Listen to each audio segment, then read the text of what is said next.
आपको सबसे पहले किस उम्र में प्रॉब्लम आई थी? अभी आपकी उम्र 23 साल है। हम्म, कितनी उम्र में सबसे पहले प्रॉब्लम? ये मुझे 2019 के आसपास हुआ आज था। से करीब 6 साल पहले। हाँ। ठीक।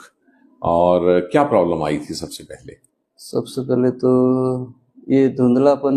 मैं वो क्रिकेट खेला करता था पहले। हम्म। तो धीरे धीरे प्रॉब्लम आने लगी कि मुझे बॉल बॉल सब दिखना मुश्किल हो दिखना गया मुश्किल हो गया। क्योंकि वो साइड में होती थी, हाँ। इसलिए सीधा सीधा तो दिखता था, हम्म, लेकिन अगर कोई चीज साइड में चली गई तो वो नहीं दिखती होगी। हाँ। तो ये जैसे टायर होता है ना हाँ राउंड में, हाँ हाँ तो मुझे अंदर तो थोड़ा दिखता है, हाँ, साइडें लेकिन जो जो है वो गोला, साइड गोल गोल है वहां वो, नहीं दिखता वो है। काला हो गया जैसे एक हाँ, तरह से। ये उसमें चमक रहती है और हल्की, वो बढ़ रहा है समय के बढ़ साथ। रहा है। हम्म। फिर आपकी बीमारी को डायग्नोज किया गया। हम्म। हालांकि आपकी जानते क्या बताया डॉक्टर ने बीमारी के लिए? डॉक्टर ने तो कोई रेटिनाइटिस ही है, ये क्या नाम, पिगमेंटोसा, हाँ, आरपी, हाँ। उन्होंने बोला कि रेटिना की डिस्ट्रोफी है, यूं बोला है बस। हाँ, रेटिनल डिस्ट्रॉफी तो इसको कह सकते हैं, लेकिन आपके डिस्क्रिप्शन में बहुत जगह आरपी लिखा हुआ है। और उसमें भी एक और किया गया है, जब हम पर्दे की, आरपी में ना 3 चीजें होती हैं पक्की। हम्म, नस सूखती है, जो खून की नालियां हैं वो सिकुड़ती हैं, और पिगमेंट होता है, फैल जाता है, तो तभी पिगमेंटोसा बोलते हैं। हम्म, आपकी जो अब तक की रिपोर्ट है उसमें पिगमेंट तो कहीं भी नहीं है। ठीक। ना ही खून की नालियां सिकुड़ी हुई हैं। हम्म, सिर्फ एक जो ऑप्टिक नर्व होती है वो थोड़ी सूख रखी है। अब अगर 3 में से एक ही फीचर हो तो उसे तो नहीं कह सकते आरपी इसी नहीं। तरह से। फिर इस चीज को पक्का करने के लिए जेनेटिक टेस्ट हैं, वो अब तक क्यों नहीं कराए गए? हमारे लिए ये बड़ी परेशानी की बात है। हाँ सर, ये मैं गया था हाँ हॉस्पिटलों में, हाँ लेकिन किसी हाँ। ने एडवाइस नहीं करा कि ये कराना चाहिए। किसी चीज में तीन तीन चिन्ह होने चाहिए। हम्म, आपके केस में एक चिन्ह मिल गया और हमने कूद के उसका नाम रख दिया वही। अरे 3 में से एक ही तो है, हाँ। दो तो है ही नहीं वो चिन्ह। और ये जो नस का सूखना है, ये तो अपने आप में भी बीमारी होती है, नस का सूखना। उसमें आरपी का लेना देना है कि नहीं है? ठीक है ना। अब हम्म, नाम क्या रख दिया?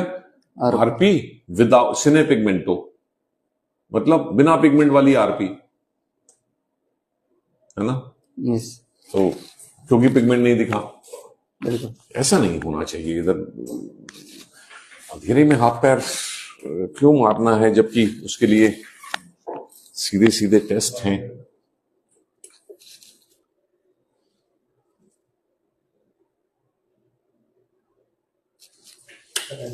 डायरेक्ट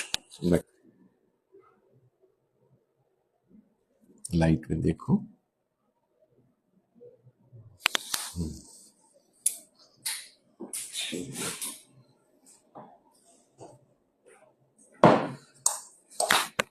तो अभी तक तो हम इसको आरपी नहीं कह सकते, कम से कम टिपिकल आरपी तो नहीं है ये। ठीक। अभी तक तो सिर्फ आपकी ऑप्टिक नर्व सूखी है और उसी की वजह से वो हो रहा है।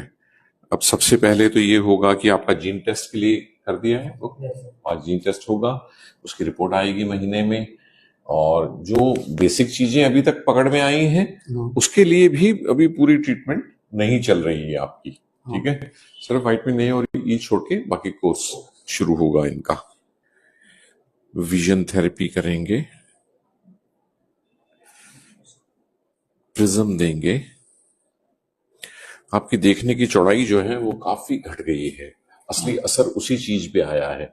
सीधी सीधी रोशनी तो ठीक है आपकी, हम्म, लेकिन साइड में देखना कम है। अब साइड में जो दिक्कत है ना वो काफी ज्यादा है, 40 डिग्री के आसपास कह लें अगर हम उस कमी को देखें। हाँ सर, आज जो हम आपको प्रिज्म से ठीक कर रहे हैं उसमें हम आपको दो दो बेस आउट दे रहे हैं अभी प्रिज्म। बिल्कुल। तो उससे क्या होगा, उस 40 में से 4, दो दो दे रहे हैं ना, दो दो जो जोड़ के 4। तो समझो पहले ही चश्मे से देखने की चौड़ाई जो है वो 10% आपकी जितनी भी बढ़ डिफेक्ट जाएगी। है वो बढ़ जाएगी।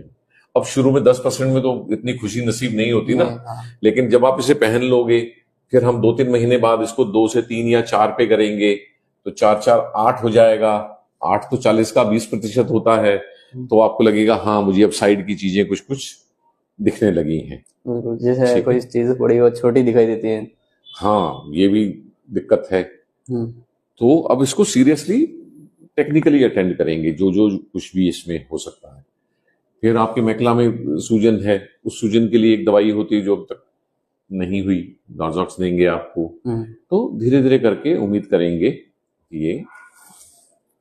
फिर जब आपकी रिपोर्ट आ जाएगी, फिर उसमें जो आती है बीमारी, फिर उस बीमारी के लिए क्या स्टेम सेल थेरेपी अवेलेबल है। पहले तो बीमारी का नाम पक्का हो, अभी तक तो बीमारी का नाम पक्का नहीं हुआ है।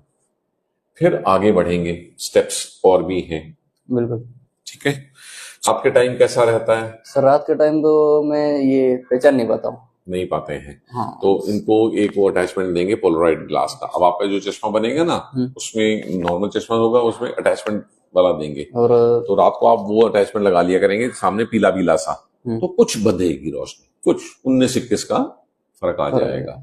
और धूप में जाते वक्त दाग पूरा वाला बिखर जाता है, पूरा वो करना पूरा है। व्हाइट व्हाइट दिखाई तो एक एक स्टेप करके, एक एक 2%, 2%, 4%, 8%, ऐसे ऐसे करके क्वालिटी ऑफ विजन और क्वांटिटी ऑफ विजन दोनों में धीरे धीरे सुधार आएगा। ठीक है। लेकिन असेसमेंट तो होता ही है सबका। पहले पक्का असेसमेंट होगा, फायदेमंद होगा तो करेंगे। बिल्कुल सर। ठीक है। ठीक है सर। जाने से पहले अगर कुछ सवाल बचेगा तो गले मिल लो, अब फिर हम आपका ख्याल रखेंगे। ठीक है। हाँ, हमें आप जैसे मरीजों का ख्याल रखने के लिए डॉक्टर बनाया ईश्वर ने। रहना, मन को अच्छा रखना, ये सफर है, इसे तय करेंगे। ठीक। Okay sir. चलो, ईश्वर करे दुआएं भी लगे, दवाई तो लगाएंगे ही। ओके।